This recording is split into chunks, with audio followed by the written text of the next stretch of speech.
minota iri kugenda rwose twavuga ko ari kutubana uko mirihuta anasa tweshyire ku mugani wa Afrika aho ndi kubona rwose inkuru itari nziza ku ruhande rw'ikipe bita Club Afrique niyo muri Tunisia. Aba bagabo rwose bahariya i Tunis mu gihugu cya Tunisia ntabwo ibintu bimeze neza ku isoko ryo kugura no kugura igura n'igurisha ntabwo baryemerewe babafungiye amazi y'umuri bereyeho kuvuga ati abantu bari kwibaza tese ikipe bayihaniye gute ikipe muri Tunisia yagiye mu ikipe bita ni mu ikipe mu Bufaransa mu cyiciro cya kabiri itirayo umusore bita urumva itirayo umusore bita Nicolas Ompoko ariko ibikora bikora kuri za maguye n'umunyagana bakinira muri Amiens mu cyiciro cya kabiri yanaciye no mu Butaliyani mu ikipe ya Udinese yabatanije imyaka 13 ariko uyu musore bamwemereye ibintu bigiye bitandukanye birimo ibihumbi 279 by'amayero by'amadolari bari buzamuye nyine mu nizanyo ye ariko iyi kipe rwose yarenze ku masezerano bagiranye birumvikana uwo musore w'umunyagana nyine ubuza amategeko Mpoko yabaye Mpoko nyine ariko nicyo kintu cyiza kuba usobanukiwe n'ibintu urimo nimba usobanukiwe n'ibyo urimo ugasanga ari ibintu wemerewe ariko ntubibonye uburenganzira bwawe ugomba kubuharanira ntago ari nk'abakinnyi hano mu Rwanda harabo bajya barenganya amakipe ugasanga yabarenganyije nabo bakicarira bakaguma aho ngaho bagategeza nimba ibyo bintu bizikora bikaba bazumva nk'umuntu nka gutyo nk'uwo nguwo Mpoko yabaye Mpoko mu mitwe y'abantu yahanisha amakipe akavuga ati babikora bate kuki twe tutaharanira uburenganzira bwacu Mpoko rero kuba yahanishije yatumye ino kipe rwose ya Club Afrique itazongera kurekrita vuba bayihani bayihaye icyo gihe n'abayobozi b'ama equipe bajye babyigiraho agomba guharanira uburenganzira bw'icyo ni icyambere ariko ni kipe nayo ikabona ko inshinga niba yiyemeje igomba kuzishyira mu bikorwa birumvikana rero nuko byifashe ariko FIFA rwose muri minsi iri kubicira mu mucyo rwose ikirego cyagize ku kintu bita amafaranga ugifitiye umukinnyi akagutanga ari nabyo ejo bundi ikipe ya Rayon Sport yahise yigira kwishyura Menael batamwishyura ngo wirebere imanda zari kuvuga birumvikana nuko byagendeye ikipe ya Club Afrique ariko yishyuye ikajurira FIFA ry'ibyoroshya ikayibabarira hanyuma tukiri kuri umugabane wa Afrika wenda Sharira afite squad equipe y'igihugu ya Cote d'Ivoire nabonye bahamagayemo abakinnyi batandatu bashya barimo Hassan Kamara wa Nice Bede wa Sochaux urumva Sangervinho ni Pepe nta urimo Pepe ntawe ndetse na Zaha rwose bose nta no uzukuntu bavuze hano bavuze ngo le sélectionneur de la Côte d'Ivoire Patrice Bomele a dévoilé ce jeudi sans reste de 26 éléphants retenus pour les matchs amicaux contre Burkina Faso le 5 juin au stade Mbimbe et au Ghana le 12 juin à Cap Coast. Cette liste est marquée par l'absence de têtes d'affiche comme Gervinho, Waparme, Wilfried Zaha, Christophe Perez et Nicolas Pepe. Pourtant, en forme ces dernières semaines avec Arsenal. Tu connais le technicien le technicien profite de ses amicaux pour tester 6 nouveaux éléments. Commencez par le latéral gauche Hassan Kamara,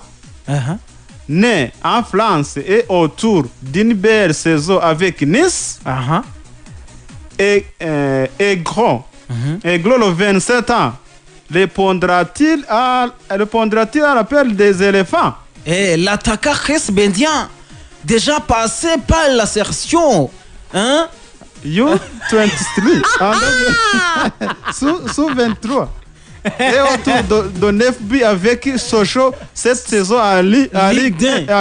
Et l'autre nouveau venu de France. On trouvait aussi de nouveaux visages en provenance d'Italie.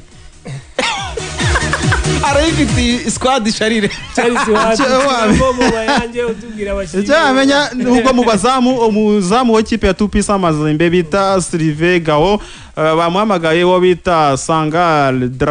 Sangar Badra Ali abo nibo bazamu babiri umutoza yamagaye mu gihe abadefenseri bayobowe na Serge Aurier wa Tottenham Hotspur, Willy Bori wa Wolverhampton, mu gihe bahamagaye n'uwo bita Singo Wilfried ukinira ikipe ya Torino mu Butaliyani, ndetse na Eric Bertrand w'ikipe ya Manchester United. Bahamaga n'uwo bita Diamando Sinali ukinira ikipe ya Rio. Mu gihe abakina hagati harimo Maxwell Konate wa Rio, Hassan Kamara wa Nice, mu gihe bahamagaye Wilfried Kano wa Erga Rafa. Bahamagara uyu ninde bahamagara Kosovu Odilo ukinira Club Brugge mu gihugu cy'Ububirigi. Mu gihe abakina hagati banasatira harimo bita Seri D ukinira ikipe ya FC Sion. Bahamagara Sangale Ibrahim ukinira ikipe ya PSV Eindhoven. Bahamagara Solo Ismail ukinira ikipe ya Celtic Glasgow. Mu gihe bahamagaye bita Frank Kessie ukinira ikipe ya AC Milan mu gihugu cy'Ubutaliyani. Bahamagara Aka Serge ukinira ikipe ya Erigula. Ahamagara bita Traoré Hamad ukinira ikipe ya Sassuolo mu Butaliyani. Mu gihe bahamagaye Maxwell Gladel ukinira ikipe ya Strasbourg. Bahamagara Diallo Amanda ukinira ikipe ya Man U. Mu gihe ikipe ya Man U ariko utaratangira gukina kuko atarafitinga neza. Mu gihe abataka bahamagaye bayobowe n'uno musore bita Lago Junior ukinira ikipe ya Mallorca. Bahamagara Sebastian Haller ukinira ikipe ya Ajax. Mu gihe bahamagaye uwo bita Kume Kofi Christian ukinira ikipe ya Fiorentina. Bahamagara uwo bita Jeremy Boga ukinira ikipe ya Sassuolo, ndetse n'uwo bita Bedia Chris ukinira ikipe ya Sochaux. Nabo ngabo umutoza w'ikipe ya Cote d'Ivoire yaje guhamagara agiye kwifashisha muri no mikino ibiri ya gishuti afitanye n'ikipe ya Burkina Faso ndetse n'ikipe y'igihugu ya Ghana mu kwezi gutaha kwa gatandatu. Abatoza ku mpande zinyuranye batangiye guhamagara abakinnyi bazabafasha. Murabizi mu minsi mikiri imbere ero iraza kuba itangiye, naho tuzanya tugaruka ku bintu bigiye bitandukanye byo kuri aya makipe ahubwo na Stars mungunde tugire ku mugani w'Iburayi. Hanyuma ari kutarajya yose wafungura kugeza urumva utarajya ku mugabane urahise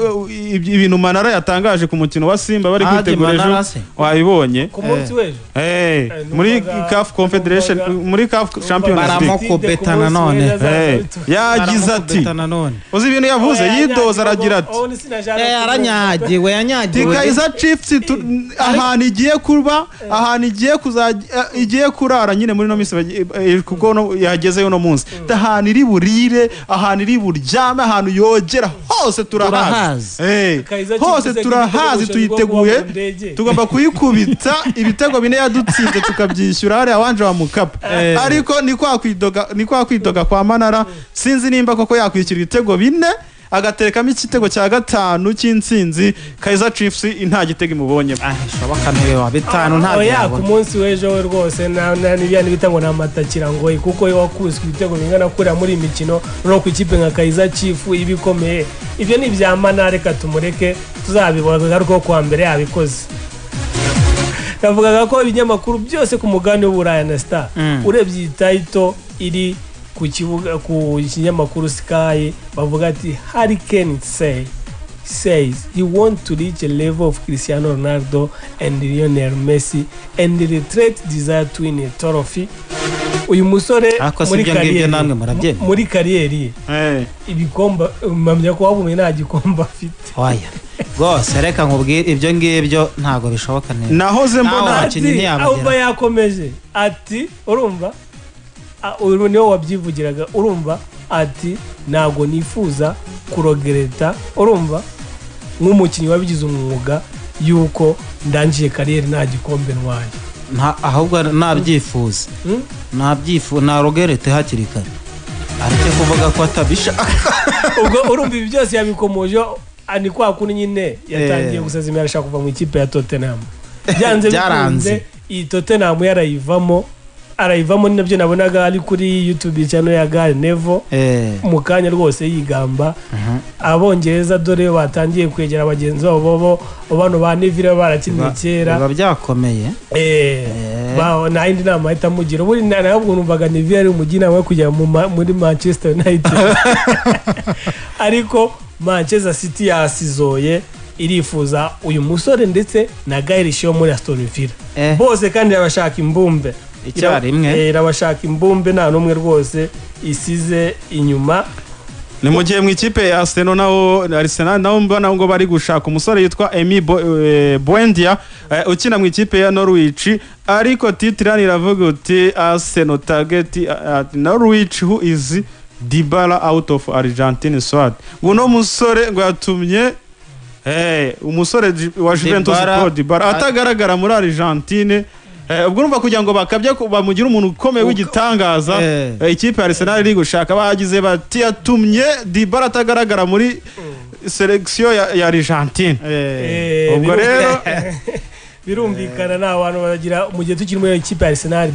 bamaze kwemeza ko noneho Joe Willock uzi ko baramutije yari mu bana batoye atari ko mu bari baramutije muri Newcastle bamaze kwemeza ko isizi itazaba yagarutse ku munsi w'ejo ntago twabibabwiye ariko umusore bita Ruben Dias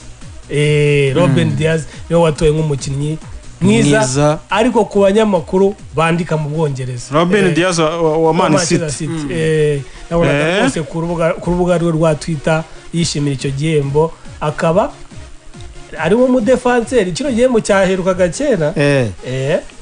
ari mu defenseur ndabona mu byaheruka mu myaka yashize kuba mu defenseur yatwara kino gihembo cy'abanyamakuru bandikara mu Bwongereza urabizi batanga ibihembo bitandukanye hari umukinnyi w'ishyira muri ry'umupira w'amaguru hari uw'abanyamakuru bandika hari uwabavuga kandi akenshi ntabwo bakunda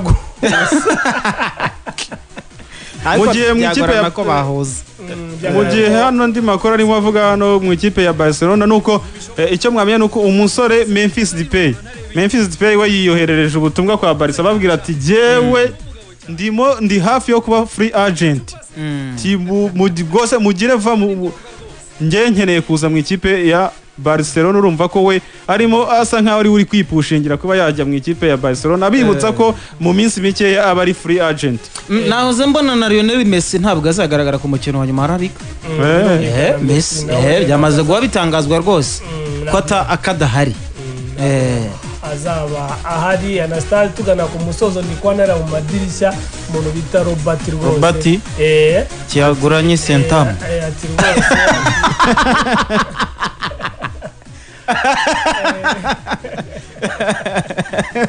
ariye nzanga mugane nta kikubye